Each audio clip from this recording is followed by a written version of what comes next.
Hello student, अपने इस video पे हम समझेंगे क्लास 10th मैथ एक चैप्टर 3 का इंट्रोडक्शन पार्ट 2।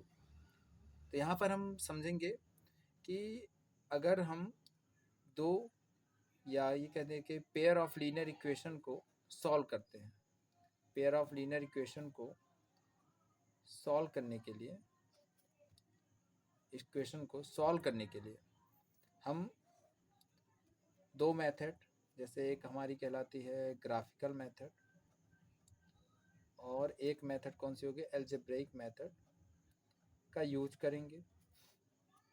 अगर हम कोई एक ऐसा तरीका पता लगा लें कि जिससे हमें इन ग्राफिकल मेथड या अलजेब्रिक मेथड को लगाने से पहले हमें ये पता चल जाए कि जो हमारे पास पेयर ऑफ लीनियर इक्वेशन है उनमें एक्स और वाई की वैल्यू हमें एग्जिस्ट होगी कि नहीं होगी, अगर हम ये पता लगा लें तो शायद है कि हमें इन मेथड का यूज ना करना पड़े और हमें पता चल जाए कि वो पेयर ऑफ लीनियर इक्वेशन का कोई आंसर हमें मिलेगा कि नहीं मिलेगा, हमें ये पता हो जाए। तो उसके लिए हम क्या करते हैं कि हम पहले लेट करते हैं कि हमारे पास पेयर ऑफ लीनियर इक्वेशंस हैं, पेयर ऑफ लीनियर इक्वेशंस हमारे पास हैं जो कि निम्न प्रकार होंगे। कैसे हैं, एक हमारे पास है पेयर ऑफ लीनियर इक्वेशन में से एक है a1x plus b1y plus c1 equal to 0। एक दूसरा पेयर ऑफ लीनियर इक्वेशन है a2x plus b2y plus c2 equal to 0। ये हमारे पास दो पेयर ऑफ लीनियर इक्वेशंस हैं। हम सबसे पहले क्या करेंगे कि इनमें जो हमारा कोएफिशिएंट है x का और y का जो कोएफिशिएंट है और जो कांस्टेंट टर्म है इनका आपस में रेशियो निकालेंगे। कैसे, a1 और a2 का रेशियो, b1 का और b2 का रेशियो निकालेंगे और c1 का और c2 का रेशियो निकालेंगे। इनका रेशियो निकालने के बाद हमें क्या करना है, इनका रेशियो निकालने के बाद हमें चेक करना है।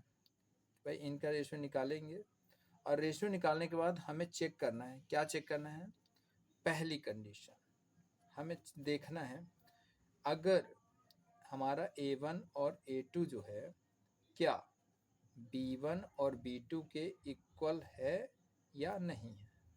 अगर a1 और a2 b1 और b2 के क्या आ जाता है, इक्वल नहीं आता है, तो यहाँ पर कंडीशन आती है कि जो हमारा पेयर ऑफ लीनियर इक्वेशंस हैं उनके जो सॉल्यूशन है वो यूनिक है, यानी वो यूनिक सॉल्यूशन को रिप्रेजेंट करेंगे।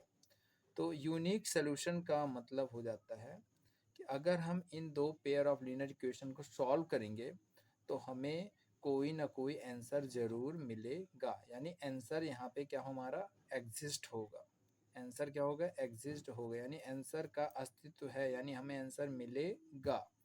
और इसी कंडीशन पर यह भी होता है कि जो इनके ग्राफ बनते हैं, और ग्राफ हमें इसका भी एक क्या मिलेगा, पहले वाले का भी एक लाइन के फॉर्म में मिलेगा और इसका भी एक लाइन मिलेगा।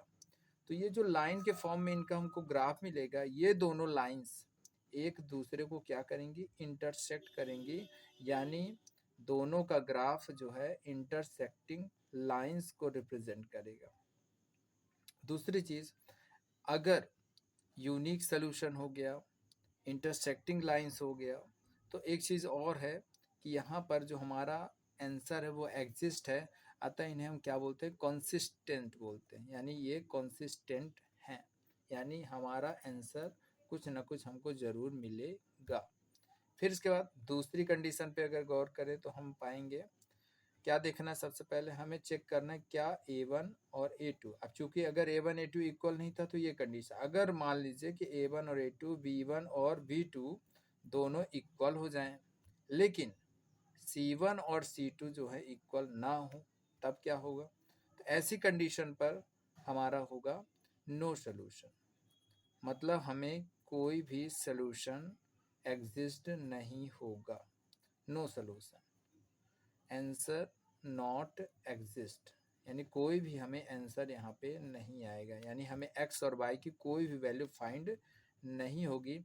ऐसी कंडीशन पर जो हमारा ग्राफ बनेगा वो पैरेलल लाइंस का ग्राफ बनेगा, यानी दोनों लाइंस क्या होंगी, पैरेलल लाइंस होंगी, ठीक है। और ऐसी कंडीशन पे जो हमारा आंसर या जो हमारा सोल्यूशन होगा वो इनकंसिस्टेंट होगा, यानी जब सॉल्यूशन होगा ही नहीं तो वो इनकंसिस्टेंट कहलाएगा। तीसरी कंडीशन की बात करें तो वो ये कहता है कि अगर A1 A2 भी इक्वल हो जाए B1 B2 के, और B1 B2 भी इक्वल हो जाते किसके, C1 C2 के, तो ऐसी कंडीशन पर इनफाइनाइट मैनी सॉल्यूशन की कंडीशन आती है। किसकी कंडीशन आती है, इनफाइनाइट मैनी सॉल्यूशन की कंडीशन आती है। यानी हमें एक आंसर नहीं, दो आंसर नहीं, हमें अनेक आंसर मिलेंगे।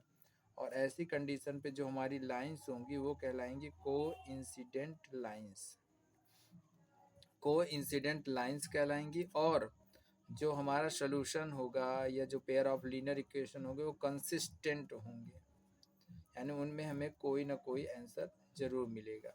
तो ये थे हमारे कुछ कंडीशंस जो पेयर ऑफ लीनियर इक्वेशन में हम लगाते हैं, जिनसे हमें ये पता लग जाएगा कि अगर हम दो पेयर ऑफ लीनियर इक्वेशन ले रहे हैं तो क्या उनका आंसर हमें प्राप्त होगा कि नहीं प्राप्त होगा। तो उसके लिए हम क्या करते हैं, ये कंडीशन देखते हैं। अगर ये कंडीशन अप्लाई होती है और ये कंडीशन अप्लाई होती है तो हमें आंसर ज़रूर मिलेगा, और अगर ये कंडीशन अप्लाई होगी तो हमें आंसर नहीं मिलेगा। तो ये था हमारा चैप्टर का इंट्रोडक्शन।